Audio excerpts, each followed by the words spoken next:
Puesto de pie, la palabra del Señor dice así. Primera de los Corintios, capítulo 10, versículos 23 hasta el 31. Dice: todo me es lícito, mas no todo conviene. Todo me es lícito, mas no todo edifica. Ninguno busque su propio bien, sino el de otro, el del otro. De todo lo que se vende en la carnicería, comed, sin preguntar nada por causa de la conciencia, porque del Señor es la tierra y lo que la hinche. Y si algún infiel os llama y queréis ir, de todo lo que os pone delante, comed, sin preguntar nada por causa de la conciencia. Mas si alguien os dijere: esto fue sacrificado a los ídolos, no lo comáis, por causa de aquel que lo declaró, y por causa de la conciencia, porque el Señor es la tierra y lo que la hinche. La conciencia, digo, no tuya, sino del otro. Pues, ¿por qué ha de ser juzgada mi libertad por otra conciencia? Y si yo con agradecimiento participo, ¿por qué he de ser blasfemado por lo que doy gracias? Si pues coméis o bebéis o hacéis otra cosa, hacedlo todo a gloria de Dios. Oremos.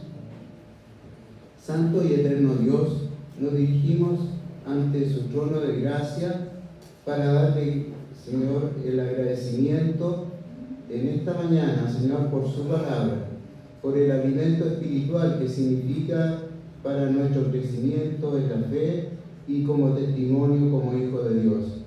También le pedimos, Señor, que nos asista en esta mañana con la iluminación de nuestras mentes, de nuestros entendimientos, Señor, de estas verdades, Señor, que usted nos tiene en esta mañana.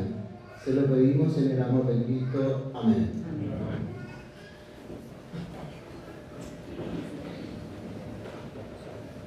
Es bien interesante lo que aparece en este relato de Primera de los Corintios.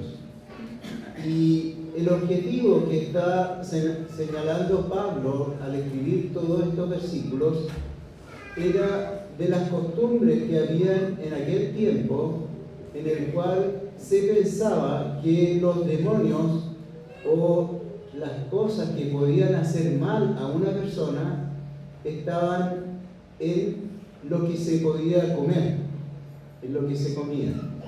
Y la costumbre en aquel momento era de ir y entregar parte del animal para que fuera sacrificado, fuera limpiado espiritualmente, digamos, esa carne y poder consumirla, poder sacarle los demonios que podría contener esa carne o ese alimento que se podía disfrutar junto a la familia.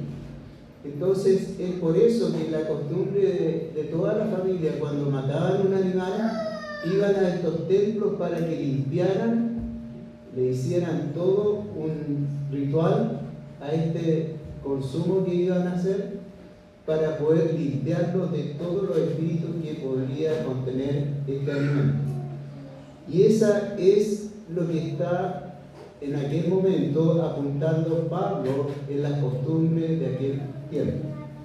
En el versículo 14 dice: por tanto, amados míos, huid de la idolatría.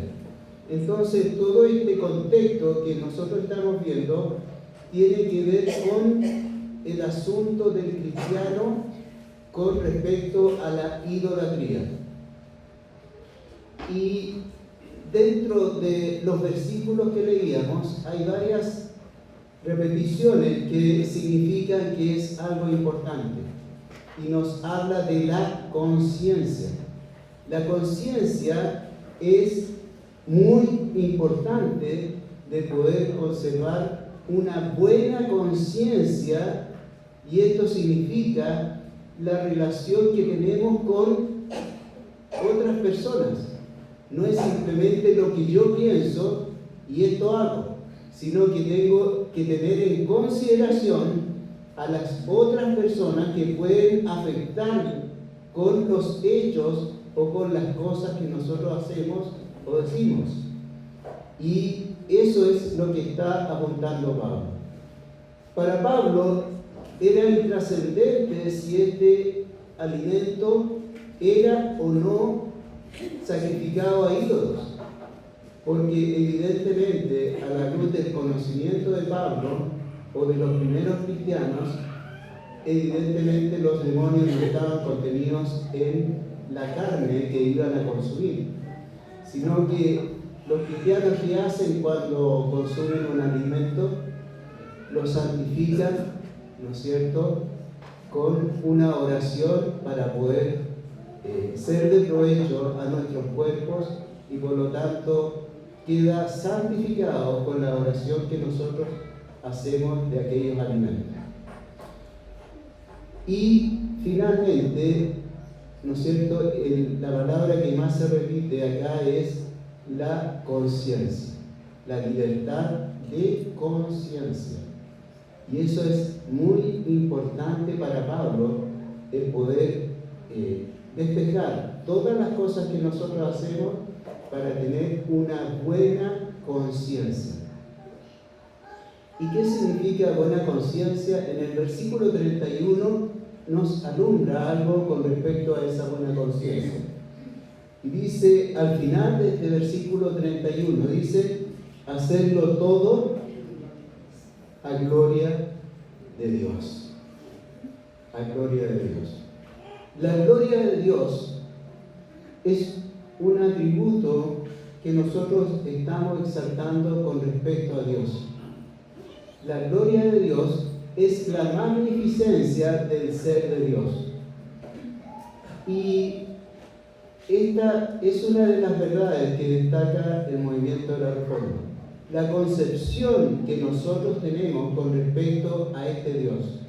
¿Cómo dimensionamos o cómo entendemos lo que es Dios? Dios,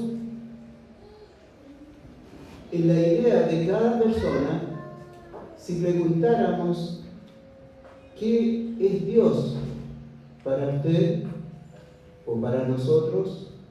Si es una pregunta personal para nosotros mismos, ¿cómo en realidad dimensionamos quién es Dios? Y esta respuesta es de vital importancia porque dependiendo de la concepción de lo que nosotros entendemos de lo que es Dios, de ahí viene en forma natural las conductas, los principios por los cuales nosotros nos regimos.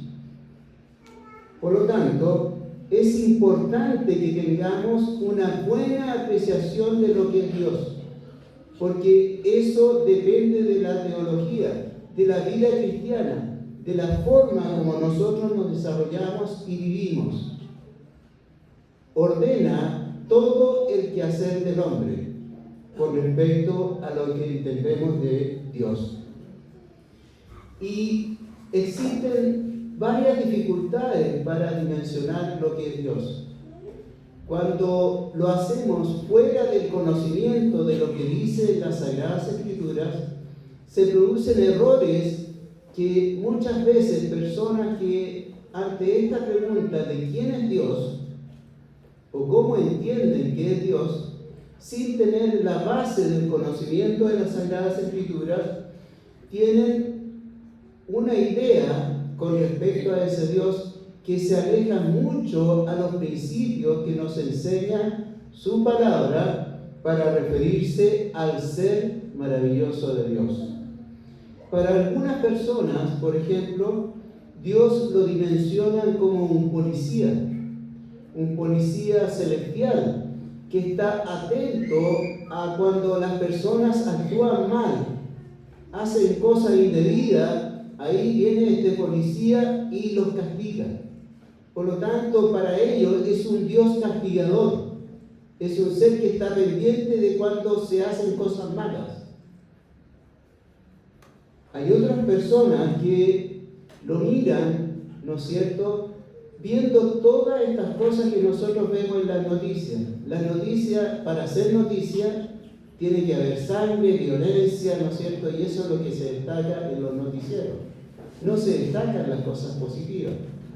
Y por lo tanto, cuando vemos todo eso, pensamos que ¿por qué Dios permite todo esto? Desastres naturales, guerra, violencia, muerte de tantas personas. Y entienden muchas personas de que Dios está actuando de esa forma, castigando a todas las personas. Entonces ellos tienen un concepto de Dios, un Dios castigador, un Dios que no es bueno, sino que está presente causando grandes calamidades, grandes catástrofes. También por el lado opuesto, piensan algunas otras personas que Dios es como un anciano que permite todo, que es indulgente. Y qué más claro que los abuelos, ¿no es cierto? Los abuelos que permiten todo y no corrigen, sino que dan el consentimiento a todo lo que hacen sus nietos. Bueno, muchas personas dimensionan también esta idea de Dios con respecto a este anciano indulgente que permite todo. Y dicen, si Dios es bueno, ¿no es cierto? Él no quiere que suframos. Él tiene que darnos todas las cosas que nosotros necesitamos para gozar de la vida que tenemos. Con su cuidado y su amor, Él no se debe oponer a todas estas cosas. Bueno, todas estas concepciones son concepciones falsas y erradas. Dios quiere, ¿no es cierto?, que le conozcamos en profundidad, y Él es mucho más que aquellas ideas que la mente de las personas puedan elaborar por sí misma. ¿Qué debemos hacer para que Dios realmente tengamos con claridad el verdadero conocimiento de lo que significa Dios para nosotros? Para tener un conocimiento más preciso del ser de Dios, para conocer su gloria, se puede hacer a través de distintas instancias que la misma palabra del Señor nos muestra. Dios puede ser dimensionado a través de la misma naturaleza. La naturaleza nos habla de la grandiosidad del Creador que ha hecho los cielos y la tierra. ¿Qué persona no se conmueve al ver un atardecer, al ver un arcoíris después de una lluvia, de gozarse cuando está ahí frente a la playa? Podemos empezar a entender y a reflexionar de cómo este Dios ha hecho todo esto que nosotros gozamos en momentos, tal vez en nuestras vacaciones o en cosas muy puntuales. Bueno, Dios evidentemente es un ser que puede ser conocido, y este conocimiento de ninguna manera tiene que ser un conocimiento especulativo, especular con respecto a quién es Dios, cómo es su naturaleza, cómo es su ser, cómo Él está compuesto, sino que debe ser práctico. Y lo práctico significa que Dios se revela, como dice su palabra, se revela a través de sus acciones, de lo que Él ha hecho. Nosotros de esa manera podemos ir entendiendo a través de los hechos de Dios finalmente cuál es la grandeza de este ser maravilloso que ha hecho los cielos y la tierra. Nos ha hecho a cada uno de nosotros y nos ha entregado, ¿no es cierto?, en forma maravillosa todas las cosas que nosotros vemos.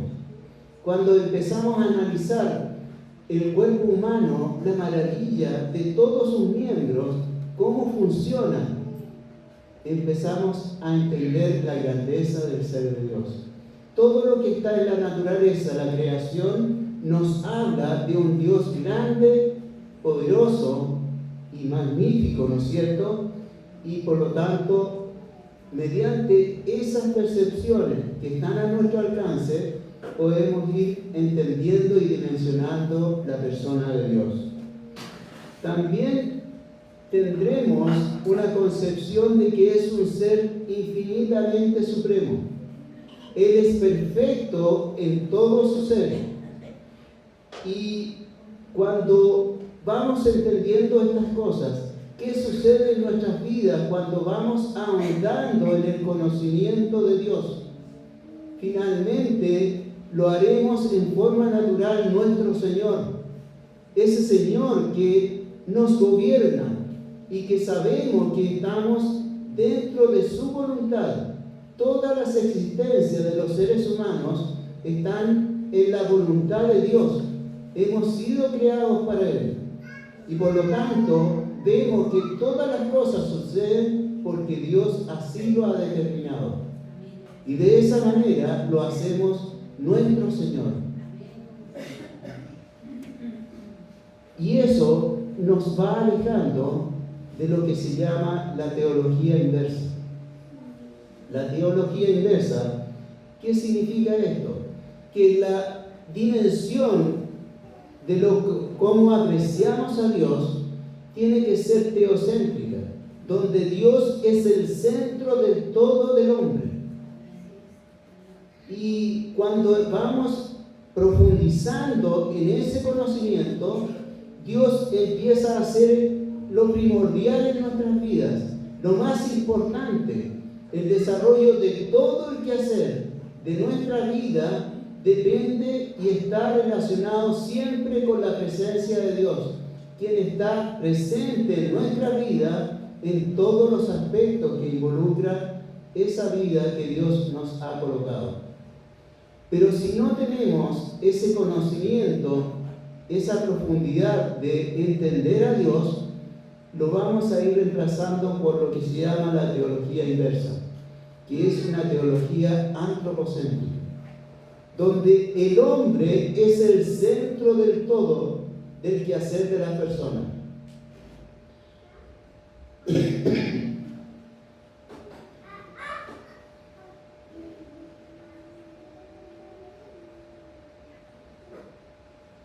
¿Qué es lo que hacemos en nuestras oraciones?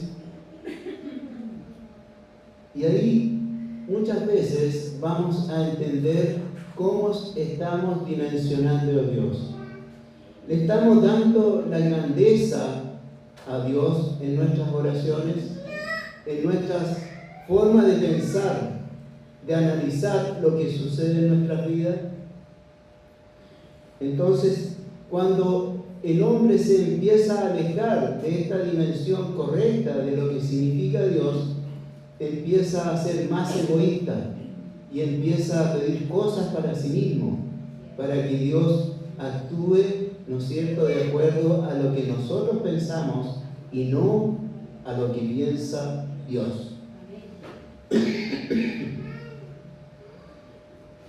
Dios no puede ser concebido por ninguna persona como un sirviente que está a nuestra disposición y que Él está pronto a contestar todos nuestros caprichos o lo que nosotros pensamos de lo que es bueno y correcto para nosotros mismos.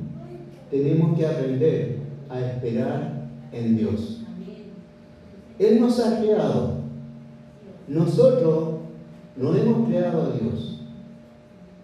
Nosotros existimos para su gloria. Dios ha hecho al hombre para que glorifique a Dios. Y ese es el todo del hombre, el poder glorificar a Dios. La gloria de Dios tiene que estar presente en toda nuestra adoración, en todo lo que nosotros pensamos de lo que es Dios. Ante el juicio final, nosotros estaremos delante de Dios, no Dios delante de nosotros. Él es el todo, es el más grande, y Él, en el cual está toda la vida porque Él es la vida. Todo nuestro quehacer tiene que girar en torno a la presencia de Dios. ¿Y por qué nosotros tenemos que dar la gloria a Dios en nuestra existencia? Porque Él es un Dios todopoderoso, es infinitamente perfecto, pero Él no es un ser egoísta. Él quiere derramar amor. Él quiere que compartamos la gloria que Él tiene, la quiere compartir con el ser humano. Y nosotros, al dar la gloria a Dios, estamos recibiendo la gloria de Dios también en nuestras vidas. Y la presencia de Dios empieza a vivir en todos nosotros en la medida que tenemos la concepción correcta de lo que significa la presencia de Dios, de cómo entendemos a Dios. Vamos profundizando también en el interior de todo nuestro ser, glorificando con todas nuestras células la gloria de Dios. ¿Cómo se manifiesta plenamente en todos nosotros? Él no significa, ¿no es cierto?, cuando decimos que tenemos que darle la gloria a Dios, y ese es el todo del hombre, no significa que a Dios no le importa nuestra vida. Él sí se interesa y quiere perfeccionarnos para que vivamos en la gloria de Él, que proviene de su ser, para que seamos participantes de su amor, de su justicia, de su santidad y todos los atributos que podemos ver claramente de lo que significa la presencia de Dios. Su ser tiene que inundar todas las células de nuestra existencia, de nuestro cuerpo, de todo nuestro ser. Tiene que estar impregnado por la presencia de Dios, viendo y reflejando la gloria de Dios en nuestra existencia, porque Él vive en cada uno de nosotros.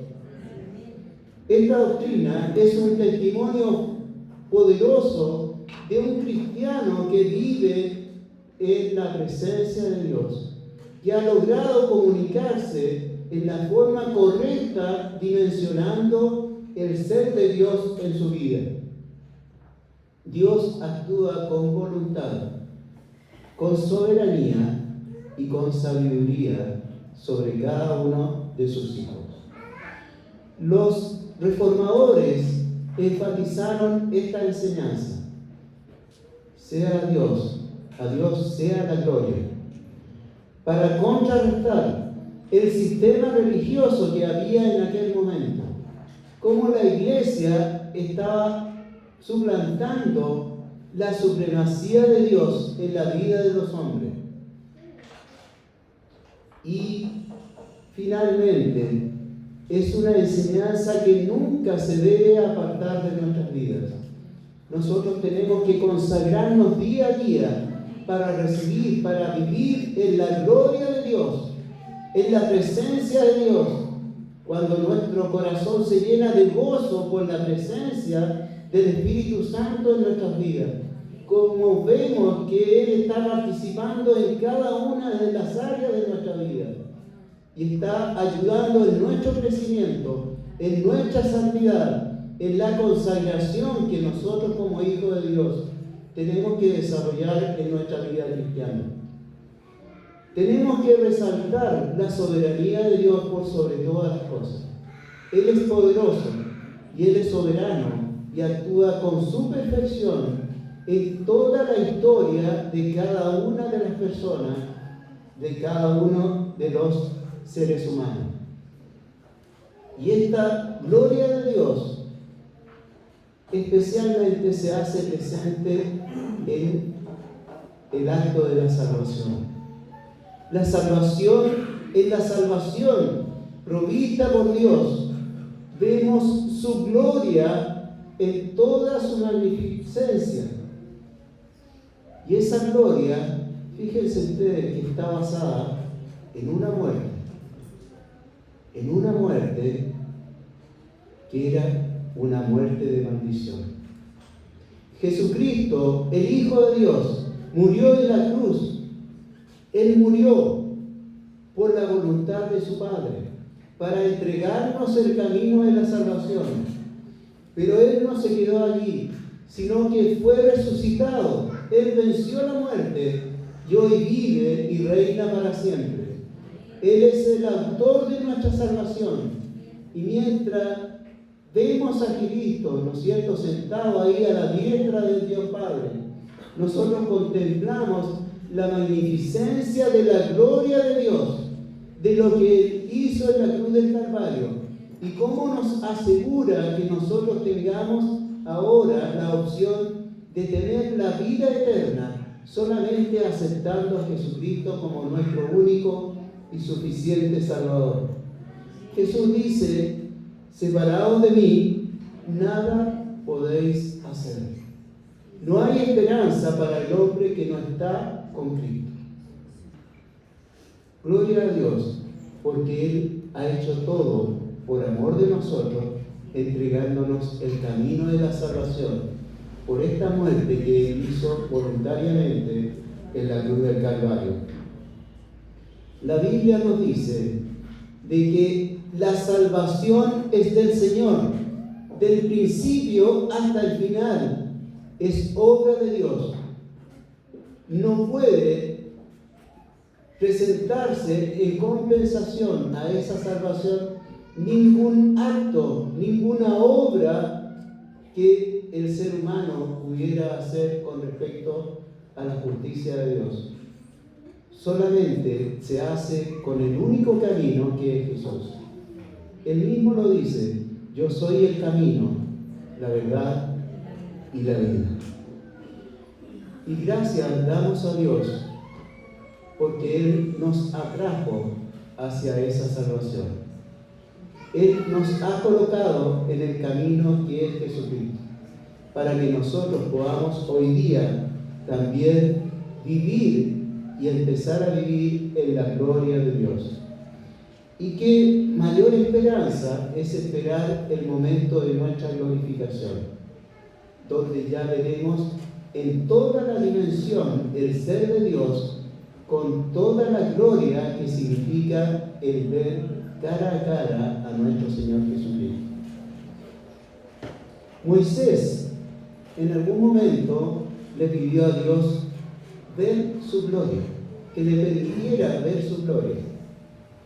Y leemos en Éxodo 34, dice lo siguiente: y pasando Jehová por delante de él, proclamó Jehová, fuerte, misericordioso y piadoso, tardo para la ira y grande en benignidad y verdad, que guarda la misericordia en millares, que perdona la iniquidad, la rebelión y el pecado, y que de ningún modo justificará al malvado, que visita la iniquidad de los padres sobre los hijos y sobre los hijos de los hijos, sobre los terceros y sobre los cuartos. Entonces Moisés, apresurándose, bajó la cabeza hacia el suelo y encorvóse. Evidentemente, no le fue mostrada toda la gloria de Dios. Él solamente vio una parte de aquella gloria de Dios. Y sin embargo, fue tan impresionante que Moisés, bajó su cabeza y se encorvó delante de la gloria de Dios. Para mirar a Dios en su gloria, el hombre tiene que bajar su cabeza. Esa cabeza altiva, esa cabeza orgullosa, aquella persona que cree ser alguien importante, tiene que entrar a ver la gloria de Dios solamente por el camino de la humillación. La humillación nos permite presentarnos delante de la presencia de la gloria de Dios para que Él tenga finalmente misericordia. Él nos muestre y experimentemos la gloria de Dios, porque no hay hombre que pueda resistir la gloria de Dios, que sus rodillas no caigan al suelo y se humillen delante de este ser que es 3 veces santo, donde se humilla todo lo que nosotros somos, en nuestro ego que vamos construyendo finalmente cada uno de nosotros. La gloria de Dios significa el máximo reconocimiento de las personas con respecto al ser de Dios.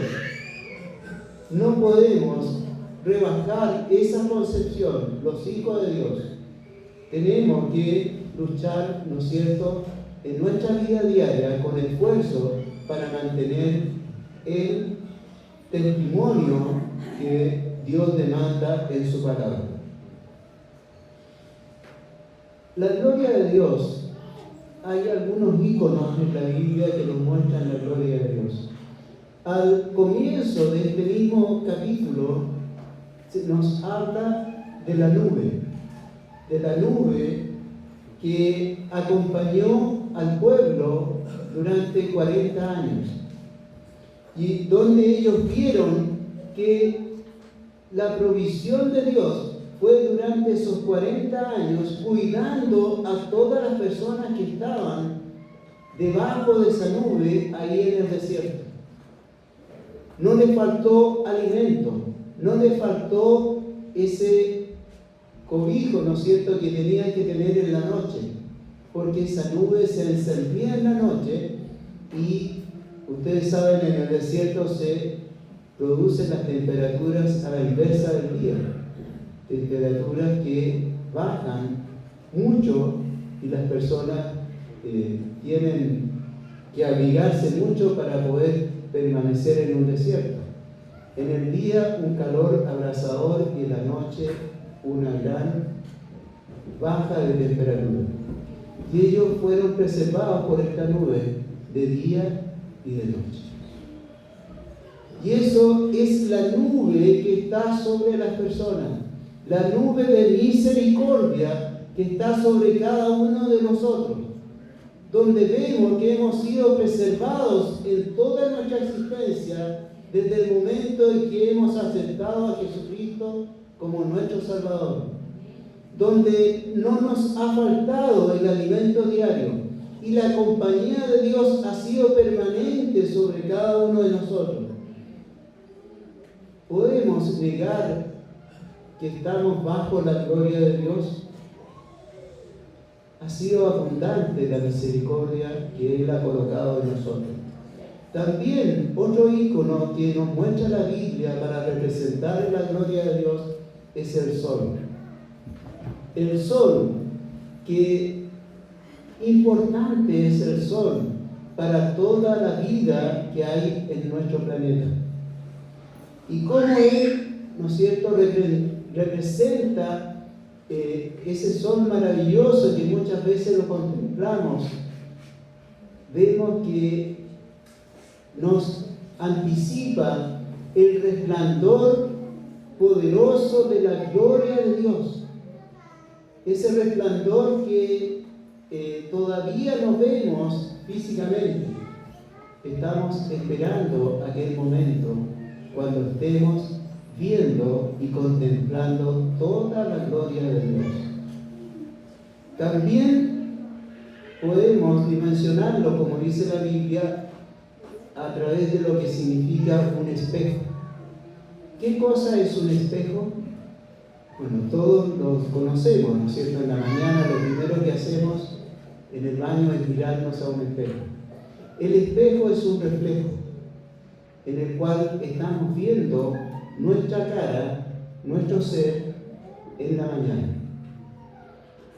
Y el espejo sirve solamente para reflejar. Y es así como cada cristiano también es un espejo en el cual está reflejando a quién, no nuestra cara, no nuestro ser, sino que estamos reflejando a Cristo viviendo en nosotros, donde muchas personas tienen que ver la presencia poderosa de Dios en nuestras vidas, alejando el orgullo de nosotros. Tenemos que aprender a reflejar, a hablar, estar presente, ¿no es cierto?, en todo lo que hacemos en nuestra vida, mostrar a Cristo en todas las cosas de lo que significa nuestra vida cristiana. Entonces, nosotros, como hijos de Dios, estamos llamados a vivir en la gloria de Dios. La gloria de Dios es la esencia de la vida cristiana.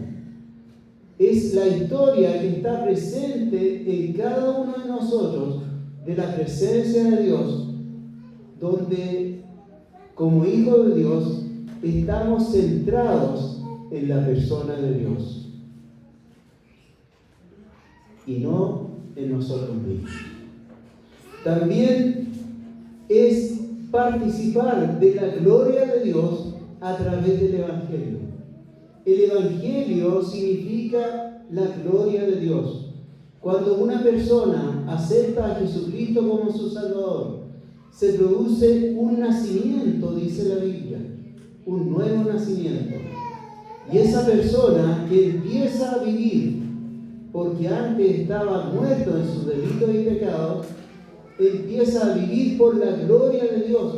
Es un milagro maravilloso que produce la presencia de Dios en el ser humano que acepta la salvación que Dios da en la cruz del Calvario. Nosotros somos transformados por el poder de Dios en esa nueva criatura. También nosotros tenemos que reflejar a Dios como un espejo en todas las áreas de nuestra vida. Nuestros amigos, nuestros familiares, todas aquellas personas que viven, a lo mejor que son nuestros vecinos, tienen que saber que nosotros somos cristianos porque estamos viviendo, reflejando a Cristo intensamente en toda nuestra vida. En nosotros tiene que haber gozo, esperanza y en nuestros labios siempre una alabanza, dándole la gloria a Dios. Que el Señor nos bendiga y que podamos cuidar este aspecto tan importante de la vida cristiana que rescataron nuestros reformadores y que en el día de hoy también nosotros tenemos que cuidar. Oramos al Señor de pie. Padre nuestro que está en los cielos, nos dirigimos delante de su presencia para darle gracias, Señor, por su presencia en nuestras vidas, por su mensaje, Señor, que nos ha entregado en esta mañana y que nos haga crecer a través del conocimiento de las Escrituras que usted ha provisto en esta mañana. Le pedimos, Señor, que sea ese crecimiento maduro, Señor, en cada una de las personas que han escuchado y que escucharán. Se lo pedimos en el amor de Cristo. Amén. Gracias, hermanos, por la oportunidad.